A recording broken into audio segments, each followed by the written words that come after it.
This for me is a sign that the money gone.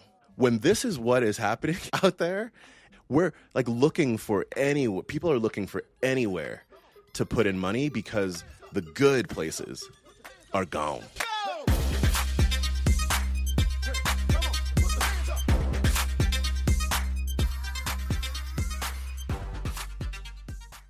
This podcast contains the arguably witty banter of two friends, Skippy and Doogles, that like to debate about investing. The content is intended to be entertaining and for informational purposes only, not investment advice. You should do your own research and consult a financial professional before using any of the information in this podcast, and especially before investing. Welcome to another depressing episode of the Skippy and Doogles Talk Investing podcast. Doogles is very sad today, but we don't need to get into that right now. What we're going to discuss today, we have a follow-up on Japan. It'll be quick. We discussed Japan last week. Go listen to that episode if you have not. I got a rant about AMD. And then probably another rant about the state of the ETF industry right now. So I'm just going to apologize ahead of time. It's just sadness. Have you ever seen Inside Out? Yeah.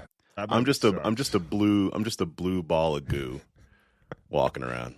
You know what's really horrible? If you're a young parent, I think we went when our oldest was like 2 or 3 to watch that movie, and you're watching all the emotional stuff happen. It's so depressing. It's the worst movie ever. Only exaggerated slightly. For those who can't see us on video, good for you. But the reason Doogles is so depressed is he's wearing a Duke Nike shirt over there. But hey, thanks for supporting the family brand right there. You got that in reverse. I'm wearing this because I'm blue.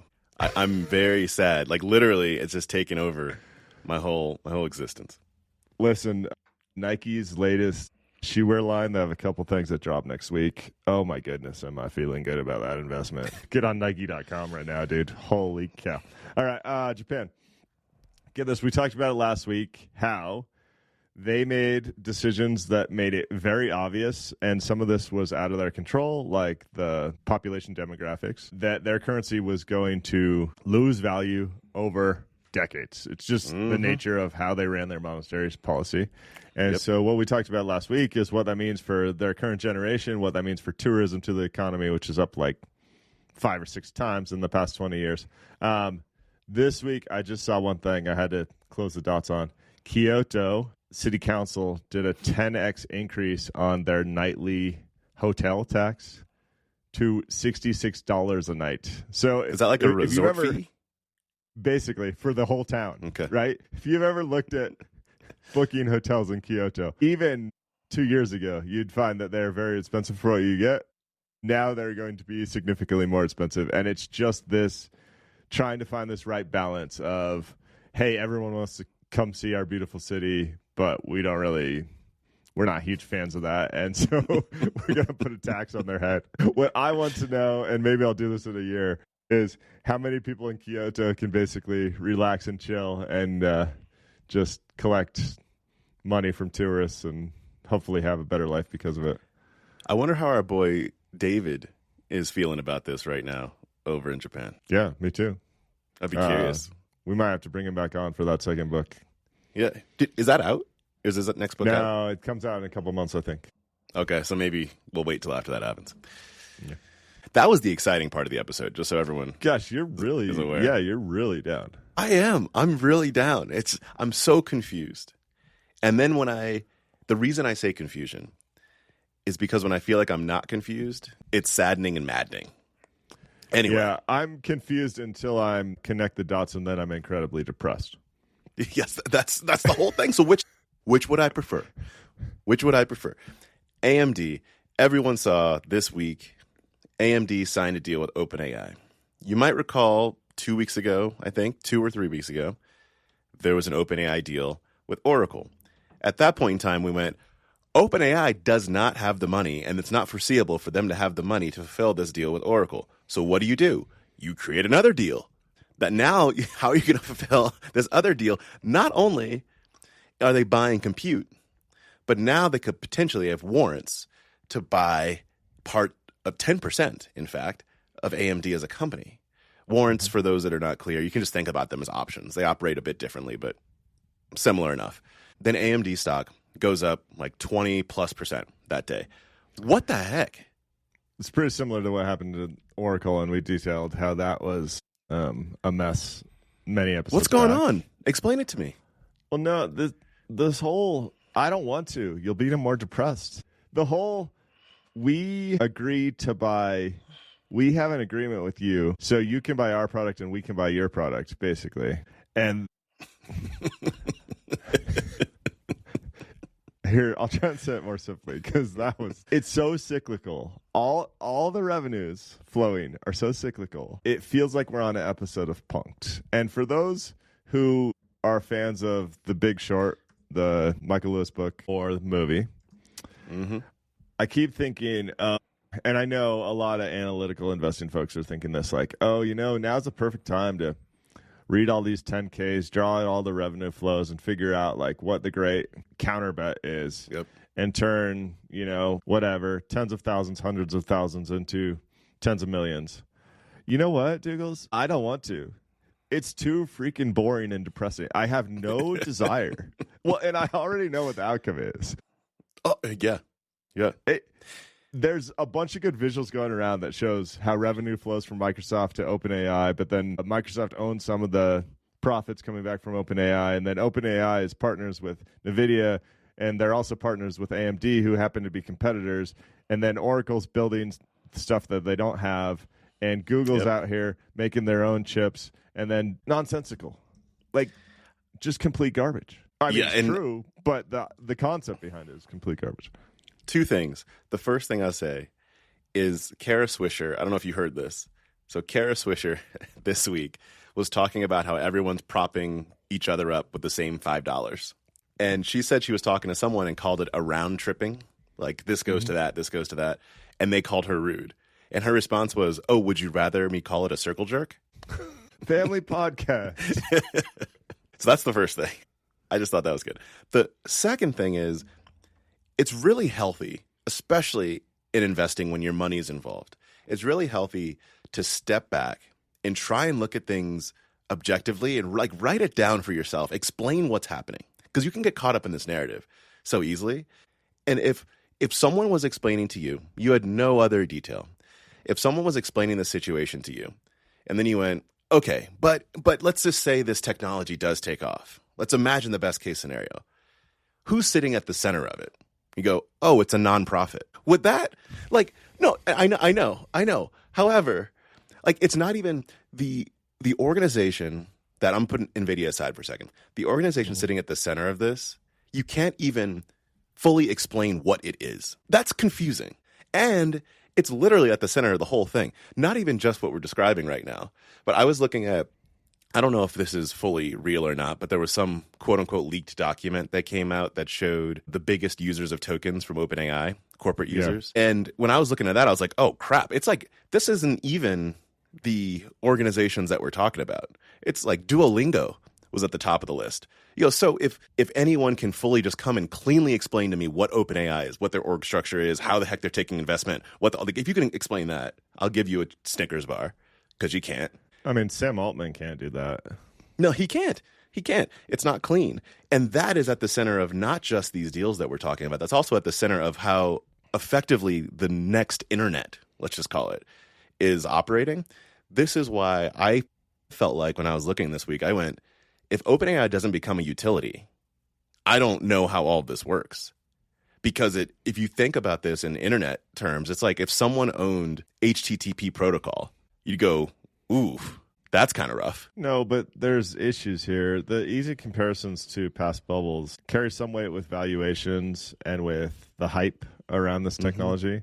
Yep. But one thing that's different is Microsoft, Google, Meta are some of the best business models in the recent past, have hordes of money, and all appear to think the downside of wasting hundreds of billions of dollars is minimal.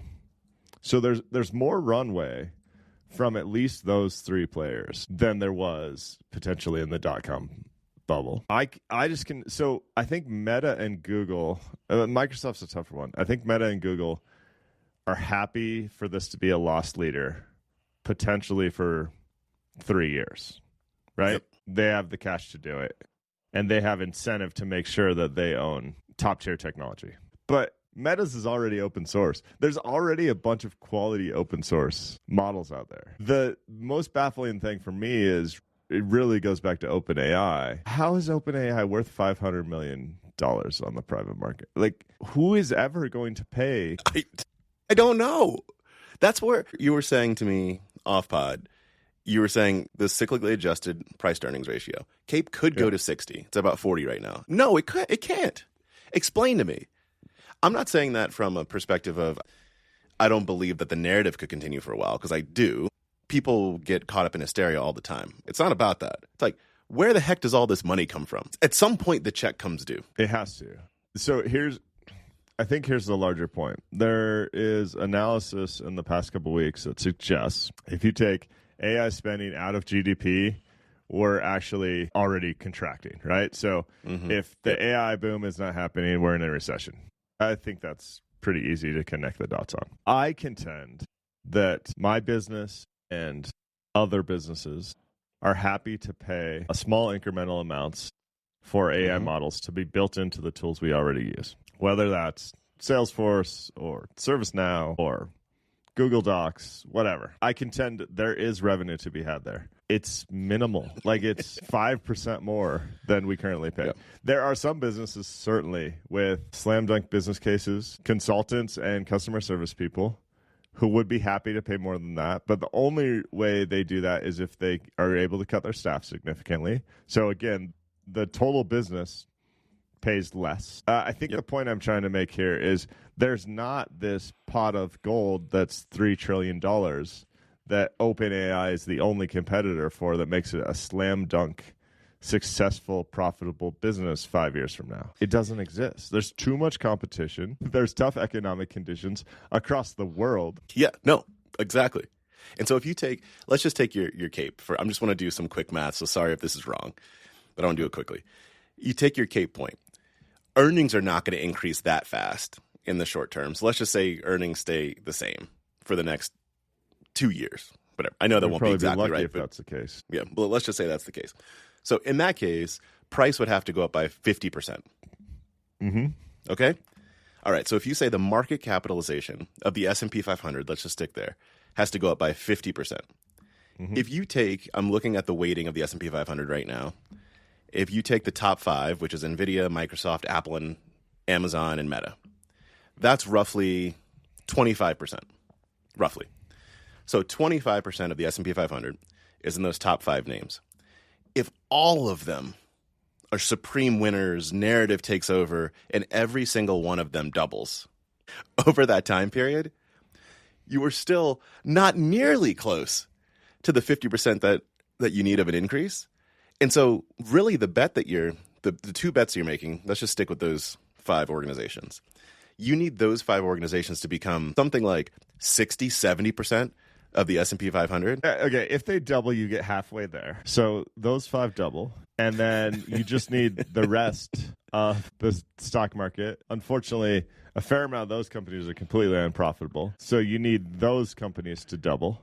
And then you need your standard profit-making companies like I invest in to just do like whatever, underperform the market because they make profits and no one wants that right now. So let's not get crazy here. It's tough. It's not unforeseeable. Okay. Are you living in the same world I'm living in right now? It's not unforeseeable sorry, that is completely unforeseeable, I would say, in the near term. I'm talking like in the next 2 years. It's just like, maybe I shouldn't say that. We switched roles. You're over there pretending that earnings matter. And I'm telling you, earnings have not mattered since April. No, I'm not. I'm not actually saying. I'm not saying, going back to the narrative, what I'm not saying is that the narrative is not such that those firms could double. I am saying, literally, where does the money come from? Because someone has to buy the stocks in order for them to double. It's not just like story time. Where's the money? I know you don't think this, but some people say that and they don't fully understand the logistics. OpenAI is valued at $500 million. That does not mean that someone wrote them a $500 million check yesterday. No, it means billion. It's a billion. Thank you. Yeah, million's tiny. It means of the shares that are available, the last shares that exchange hands happen to exchange hands at that price. Again, go to NVIDIA, $4.5 trillion or whatever we're talking That's just the shares that are exchanging hands in the recent past. So you don't need whatever 30 trillion bucks to change hands immediately. You just need a few crazy hyenas in the streets, of which there are plenty, to continue to live the hype cycle. And you can live the hype cycle with leverage. Grasshopper. Okay, here's the deal. Do you really believe what you just said? The way valuation works, yes. Obviously, that's just fact. No, like, what do you mean, do I believe it? I'm spelling out, I don't believe it's incredibly likely. I think it's nonsensical. I do think it's possible. I think where we are today is borderline nonsensical. Here's why I'm sad and mad. And it goes back to something that we've mentioned, a couple sentences that we've mentioned in some episodes of the pod recently. And when we get to the ETF conversation, it's going to be another version of this. So again, sorry, people. The most exciting and uplifting part of the pod is still over. The reason that I'm sad and mad is because, and the reason I say that I don't think there's going to be money, is because what I see happening right now are the people that are controlling the strings of the market are cashing out. I don't mean selling. Because that's been happening with NVIDIA company leadership for 2 or 3 years. Yeah, so I'm talking bigger dogs than the C-level at NVIDIA. This goes to that, was it a Michael Mauboussin paper that we talked about a while ago, where when you're trying to find when a company's looking to make investments, eventually you get to a place where you're just making investments that are not ROI positive. Right now, what I see happening are the dregs of what the richest institutions where they could potentially be putting their money. They're taking the last ROI out of the entire market, and someone's going to be left holding the bag. And so, yes, what you described logistically is how it works. And obviously, it's not like someone bought 100% of OpenAI for $500 billion. You buy a small percent. But when people start, as you know, right, when people start buying into this part of the hype, you're buying the last of someone else's dregs. That's what I think is happening at the moment, which is why I say I don't think there's going to be more money. I don't literally mean that someone does not have the cash. The people that hold the purse strings are not going to be willing to put in money at the higher valuations. That's the point. Retail can ride it for a little while longer. Yeah, no. If numbers go up and the psyche goes to a mania where the human brain thinks pattern recognition without earnings or valuation is all that matters, I talked about this last week, then you can get more leverage as the value of your holdings go up, and you can continue to buy more, and it gets more fragile every step up towards the attic. It gets more fragile, but there's still some potential to continue to climb up. Okay, let's go to ETF conversation and then continue this, because it's going to be a part of the same thing. There's a piece that came out, incredibly exciting piece, called ETFs 2020. Actually, I'm going to make it sound even better. ETFs 2025, cheap, fat, and starving for attention. It's on How about ETF.com. you tell people what an ETF is? Yeah. ETFs are roughly a little over 30 years old, and they are the new age mutual fund. So mutual funds that were created many, many, many decades ago, back in the 50s, I think, 50s, 60s, mutual funds came out. They are a basket of equities usually, but just a basket of assets that you put together that then the everyday person can buy into that basket of assets. ETFs are a more tax-efficient mutual fund. So SPY, which many people know of, SPY is the ticker, that is the S&P 500 ETF. So you can buy a share of SPY and you get a piece of the S&P 500. There are many, many ETFs that exist out there, increasing all the time. Was that a good enough description? Yeah. Oh, wow. I'm yawning over here. Wow. But it was all great, right. Yeah. So in this piece, which I found to be anger-inducing and you found to be uninteresting, this is what it goes over. It first highlights that 37% of the flows into ETFs this year have been into quote-unquote active ETFs. So a passive ETF is one like I just said, SPY, where you buy the share and it just maps to an index, like the S&P 500. There's nothing active. The fund manager's not doing anything every day except making sure that you're mapping to the index. That's a passive ETF. That's where most of the money is. This year, 37% of flows are going into active ETFs. And when I historically would think about an active ETF, or the typical person, I think, would think about an active ETF. You think about a stock picker. You think about Cathie Wood and ARK, which we've talked about many times. So someone creates an ETF. They go, what's the hotness right now? What do I believe will make money according to my strategy? And they buy the stocks, they buy the bonds, whatever they might be. That's usually what someone thinks of for an active ETF. Not this year.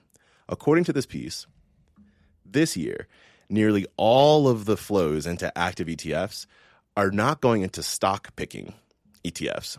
They are going into leveraged options, synthetic income ETFs, currency hedged ETFs. This is why I was saying before that this for me is a sign that the money gone. When this is what is happening out there, is that we're looking for people are looking for anywhere to put in money because the good places are gone. Mm-hmm. I don't think that there's a lot of, I'm going to call it this, smart money, I'm using quotes, but smart money left that's going to be going in to a lot of the stuff, which is most of what ends up propping up over longer periods of time. The markets. Retail can ride for a while longer. But on the retail side, sorry, the most uplifting part, still over here. But retail is also going to literally run out of money right now because of what's happening in the economy. So I'm not seeing a 50% increase. I know you're saying, you weren't actually saying that you see that. But I don't see how the bull market has many more legs. I think there's a lot of desperate people out there right now, and a lot of desperate people in the government as well that think stock market performance is a gauge for how well they do their job. Desperation, I'm just saying it's possible. To this piece specifically, Jason Zweig wrote about this week. There's some really interesting leveraged ETFs that happen with futures, and we've talked about this before on the show, where you can be like, I want to put leverage on this stock. That stock can actually have a positive year, and because of the logistics happening behind the scenes, you lose money. The stock can be up 16%, and you can lose 30% of your money. When it seems like, hey, I should have doubled the performance. That's not how it works. I think I wouldn't say it's smart money necessarily. I'd use the Buffett term, a know-nothing investor. I think there's a lot of know-nothing investors that maybe don't even know much about ETFs that are being sold a bill of goods with. Yeah. You can do XYZ, you can bring in more leverage, and the only people that make money are the asset managers, basically. That's right. The way that this piece describes it is they say these ETFs do exactly what they say that they are going to do, but the way that they communicate exactly what they say they're going to do is not understandable by the everyday person. But they do, they execute it precisely. Yeah, I mean, which is just like what was the Karen Swisher term? The reciprocal Which revenue? term? The second term? The family-friendly one?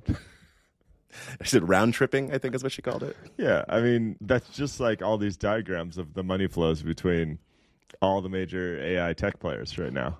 Because everyone is writing everyone else checks in the future that will probably never come true. And that foundation crumbles as soon as someone makes OpenAI actually have to do profitable business. Mm-hmm.